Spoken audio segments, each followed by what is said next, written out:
Medical ಫೀಲ್ಡ್ಗೆ ಇರುವಂಥ importance ಬೇರೆ ಯಾವುದೇ ಫೀಲ್ಡ್ಗಿಲ್ಲ. ಮೆಡಿಕಲ್ ಫೀಲ್ಡಲ್ಲಿ ನಾವು ಪ್ರಾಫಿಟ್ಗೆ ಅನ್ನೋದಕ್ಕಿಂತ ಇದು ತುಂಬ ಪ್ರಿಸೈಸ್ ಆಗಿರುವಂಥ, ತುಂಬ ಉಚ್ಚವಾಗಿರುವಂಥ ಒಂದು ಸೇವೆ ಅಂತಲೇ ನಾವು ಅಂದ್ಕೋಬೇಕು.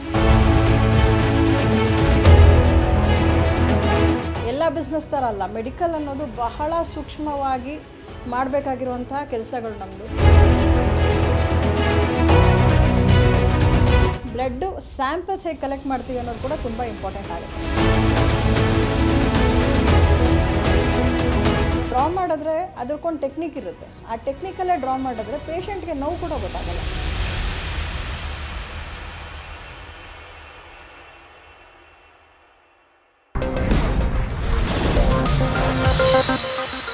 ನನ್ನ ಜರ್ನಿ ಶುರು ಮಾಡಿದ್ದು ಫಸ್ಟು ನಾನು ನನ್ನ ಫ್ರೆಂಡ್ ಮಗುನ ಒಂದು ಹಾಸ್ಪಿಟಲ್ ನೋಡೋಕ್ಕೆ ಹೋದಾಗ ಗೌರ್ಮೆಂಟ್ ಹಾಸ್ಪಿಟಲಲ್ಲಿ ಯಾವ ಥರ ಕಳಪೆ ಅಂದರೆ ನರ್ಸಸ್ ಆಗಲಿ ಡಾಕ್ಟರ್ಸ್ ಆಗಲಿ ಪೇಷಂಟ್ಸ್ನ ಯಾವ ಥರ ಟ್ರೀಟ್ ಮಾಡ್ತಾರೆ ಅನ್ನೋದು ನೋಡಿ ನನ್ನ ಮನ ಕಲಕ್ತು. ಆ ಒಂದು ಮಗು ಡೆತ್ ಆಯಿತು, ಬೇರೆ ಮಗುದು. ಆವತ್ತಿಂದ ನಾನು ಮೆಡಿಕಲ್ ಫೀಲ್ಡ್ಗೆ ಏನಾದರೂ ಒಂದು ಮಾಡಬೇಕು ಅನ್ನೋದು ನಾನು ತುಂಬ ಮನಸ್ಸಲ್ಲಿತ್ತು. ಹಾಗೆ ನಾನು ಓದಿದ್ದು BSc biotechnology.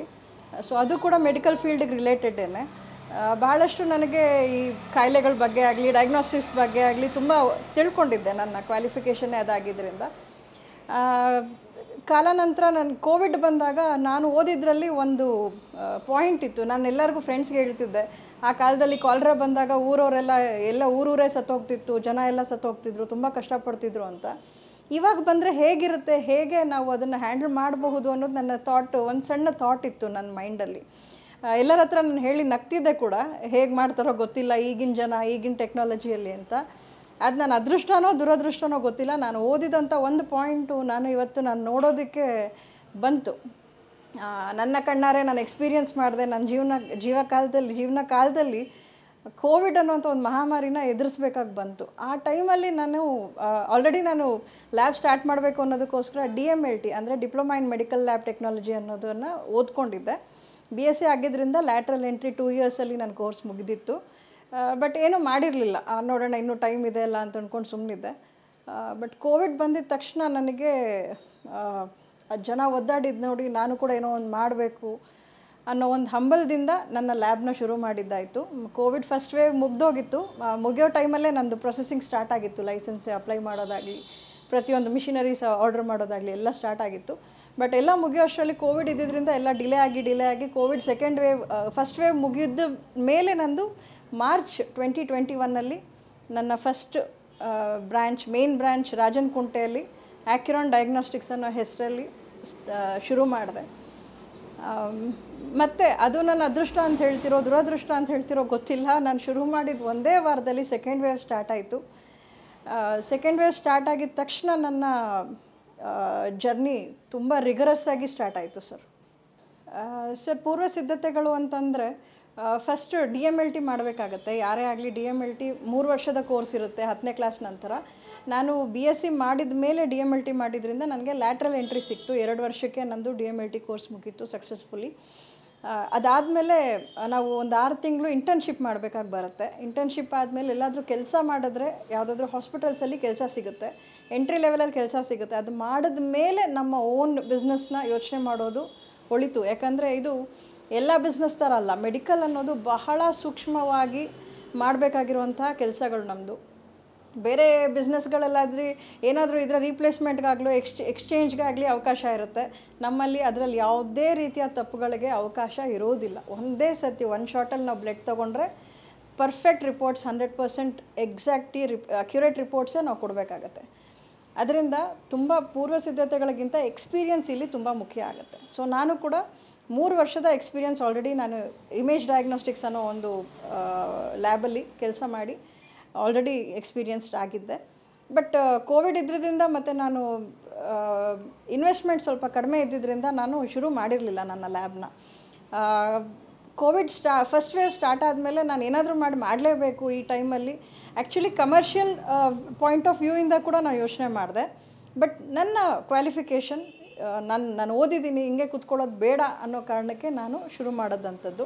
Basic qualification DMLT ಇದ್ದರೆ ಸಾಕು ಸರ್. ಪ್ಯಾರಾಮೆಡಿಕಲ್ ಕೋರ್ಸ್ ಅದು. DMLT ಇದ್ದರೆ ಸಾಕು. ಅದು ಓದಿದ ಮೇಲೆ ಯಾವುದಾದ್ರೂ ಲ್ಯಾಬಲ್ಲಿ ನೀವು ಎಕ್ಸ್ಪೀರಿಯನ್ಸ್ ತೊಗೊಂಡು ಆರಾಮಾಗಿ ನೀವು ಲ್ಯಾಬ್ನ ಶುರು ಮಾಡ್ಬೋದು. SSLC ಆದಮೇಲೆ 5 ವರ್ಷದ ಕೋರ್ಸ್ ಇರುತ್ತೆ. PUC ಆದಮೇಲೆ 3 ವರ್ಷದ ಕೋರ್ಸ್ ಇರುತ್ತೆ. ನಾನು BSc ಆದಮೇಲೆ ನೀವು ತೊಗೊಂಡ್ರೆ ಕಂಪಲ್ಸರಿ 2 ವರ್ಷದ ಕೋರ್ಸ್ ನಾವು ಮಾಡಲೇಬೇಕು. DMLT ಮಾಡ್ದಿರ ನೀವು ಲ್ಯಾಬಲ್ಲಿ ಮಾಡಲಿಕ್ಕಾಗಲ್ಲ, ಸರ್ಟಿಫಿಕೇಟ್ ಇರಲೇಬೇಕಾಗತ್ತೆ. DMLT ಮಾಡಿದೆ. ನಾನು ಬಯೋಟೆಕ್ ಮಾಡಿದ್ದು ನನ್ನ ಬಯೋಟೆಕ್ನಾಲಜಿ ಬ್ಯಾಚ್ಮೇಟ್ಸ್ ಯಾರೂ ಕೂಡ ಈ ಫೀಲ್ಡಲ್ಲಿಲ್ಲ, ಎಲ್ಲ ಬೇರೆ ಬೇರೆ ಫೀಲ್ಡ್ ಕೊಟ್ಟೋದ್ರು.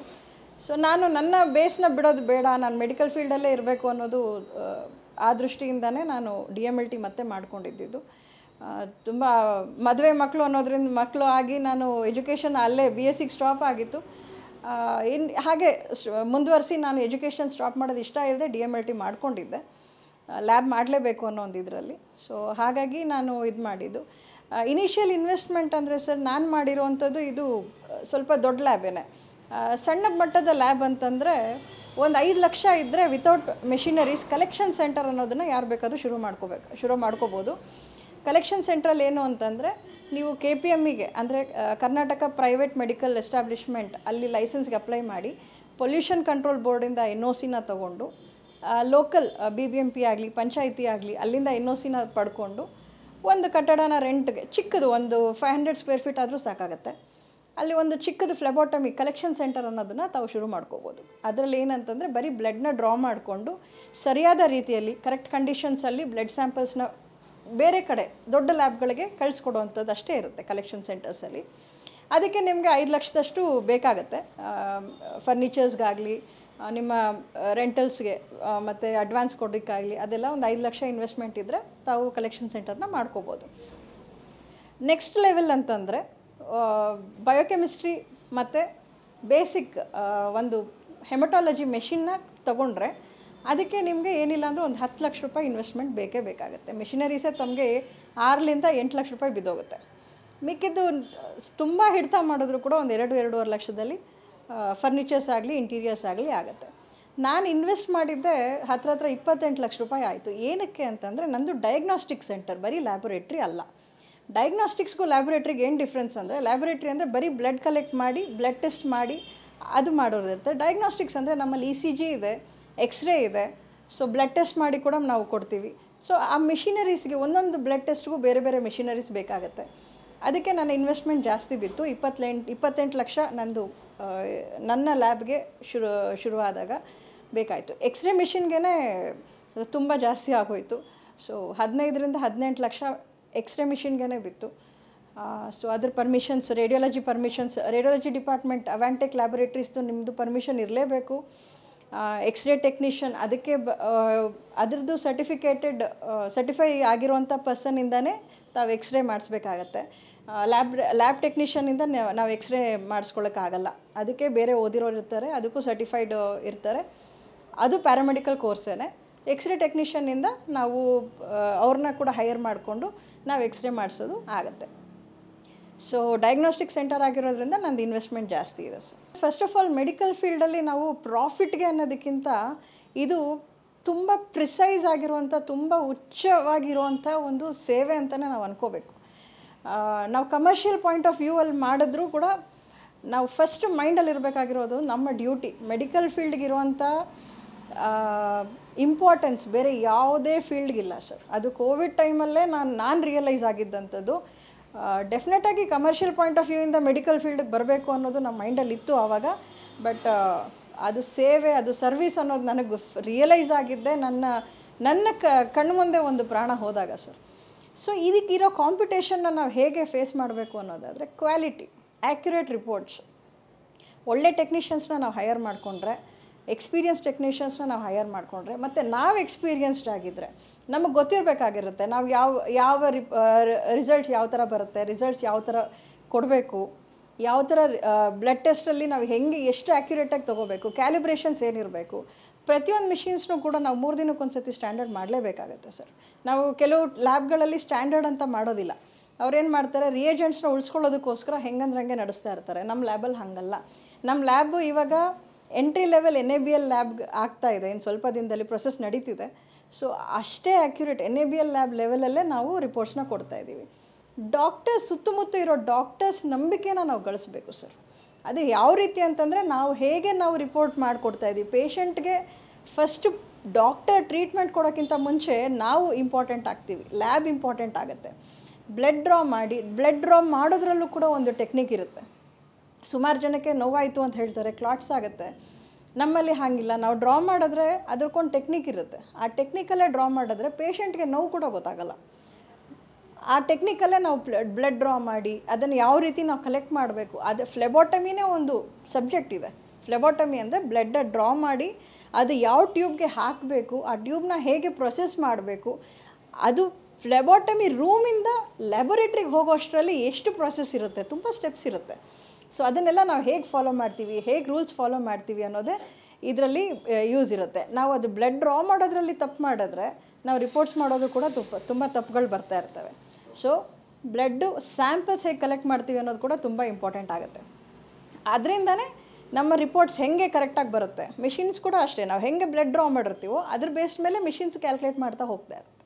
ಸೊ ಡಾಕ್ಟರ್ಸು ನಂಬಿಕೆ ನಮ್ದು ಹೆಂಗಿದೆ ಅಂತಂದರೆ, ದೊಡ್ಡ ದೊಡ್ಡ ಹಾಸ್ಪಿಟಲ್ಸ್ ಆಸ್ಟರಲ್ಲಿ, ಮಣಿಪಾಲ್ ಹಾಸ್ಪಿಟಲ್ಸಲ್ಲಿ, MS ರಾಮಯ್ಯದಲ್ಲಿ ಕೂಡ ಬೆಸ್ಟ್ ಇದೆ ರಿಪೋರ್ಟ್ಸು. ನೀವು ಇಲ್ಲೇ ಮಾಡಿಸ್ಕೊಂಡು ಬನ್ನಿ, ಪರವಾಗಿಲ್ಲ, ತುಂಬ ದೂರದಿಂದ ಇಲ್ಲಿಗೆ ಬರಬೇಡಿ. ನಮ್ಮದು ರಾಜನಕುಂಟೆ ಆಗಿರೋದ್ರಿಂದ ಸ್ವಲ್ಪ ಔಟ್ಸ್ಕರ್ಟ್ಸೇ ಇದೆ. ಸಿಟಿ ಸೆಂಟರ್ಗೆ ಹೋಗ್ತಾರೆ ದೊಡ್ಡ ದೊಡ್ಡ ಹಾಸ್ಪಿಟಲ್ಗಳು ಬೇಕು ಅಂತಂದರೆ ಪೇಷಂಟ್ಸು. ವಾಪಸ್ ಬಂದು ನಮ್ಗೆ ಇಲ್ಲೇ ಮಾಡಿಕೊಡಿ, ಇನ್ನೆಲ್ಲೂ ಮಾಡೋದು, ನಾವು ಬೇರೆ ಕಡೆ ಮಾಡಿಸಲ್ಲ ಅಂತ ಹೇಳಿರೋರು ಇದ್ದಾರೆ.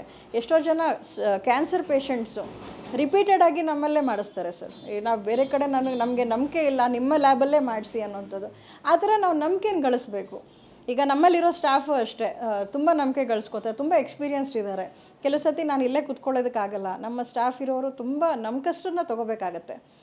ಯಾಕಂದರೆ ಇದು ಅಷ್ಟು ಇಂಪಾರ್ಟೆಂಟ್ ಆಗಿರುತ್ತೆ ಸರ್. ಒಂದು ರಿಪೋರ್ಟ್ ಪಾಯಿಂಟ್ ವೇರಿಯೇಷನ್ಸ್ ಇದ್ದರೂ ಕೂಡ ಅವ್ರು ಕೊಡೋ ಟ್ರೀಟ್ಮೆಂಟಲ್ಲಿ ವೇರಿಯೇಷನ್ಸ್ ಆಗಿಬಿಡುತ್ತೆ, ಡಾಕ್ಟರ್ಸ್ ಕೊಡೋ ಟ್ರೀಟ್ಮೆಂಟಲ್ಲಿ ವೇರಿಯೇಷನ್ಸ್ ಆಗುತ್ತೆ. ಸೊ ಆ ನಂಬಿಕೆ ಗಳಿಸ್ಕೊಂಡ್ರೆ, ಆ ನಂಬಿಕೆ down the lane time to time ಪೇಷಂಟ್ಸ್ಗೆ ಗೊತ್ತಾಗುತ್ತೆ ನಾವು ಯಾವ ಥರ ರಿಪೋರ್ಟ್ ಕೊಡ್ತಿದ್ದೀವಿ ಅನ್ನೋಂಥದ್ದು. ನಮ್ಮ ಆರೋಗ್ಯ ಹೇಗಿದೆ, ಇವ್ರು ರಿಪೋರ್ಟ್ ಹೆಂಗೆ ಕೊಟ್ಟಿದ್ದಾರೆ ಅನ್ನೋದು ಅದನ್ನು ನಾವು ಮೋಸ ಮಾಡೋಕ್ಕಾಗಲ್ಲ.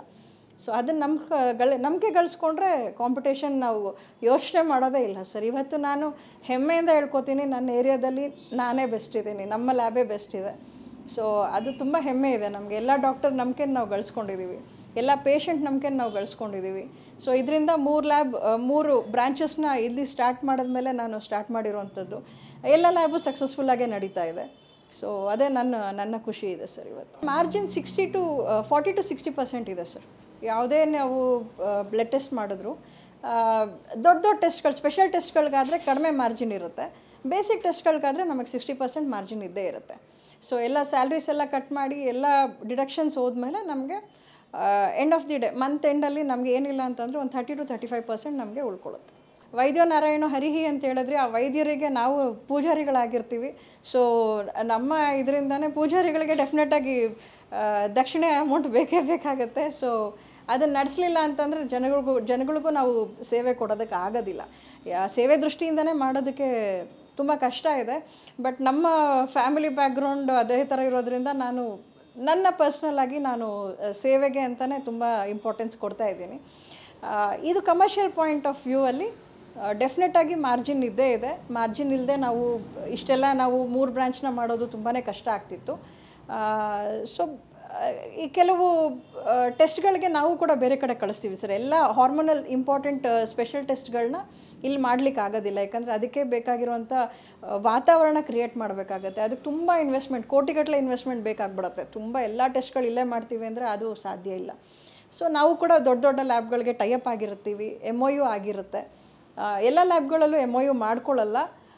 ದೊಡ್ಡ ಲ್ಯಾಬ್ ಅವರು ಕೂಡ MOU ಆಗಬೇಕು ಅಂತಂದರೆ ಅದಕ್ಕೊಂದು ಕೂಡ ನಾವು ಕೂಡ ಒಂದು ಸ್ಟ್ಯಾಂಡರ್ಡಾಗಿ ಇರಲೇಬೇಕಾಗತ್ತೆ. ಯಾಕಂದರೆ ಅವ್ರಿಗೂ ಕೂಡ ನಾವು ಕೊಡೋ ಸ್ಯಾಂಪಲಿಂದನೇ ಟೆಸ್ಟ್ ಮಾಡ್ತಾರೆ, ಅವ್ರ ಹೆಸರುಗಳು ಕೂಡ ಹಾಳಾಗ್ಬಿಡುತ್ತೆ ರಿಪೋರ್ಟ್ಸ್ ತಪ್ಪಾಗಿ ಕೊಟ್ಟರೆ.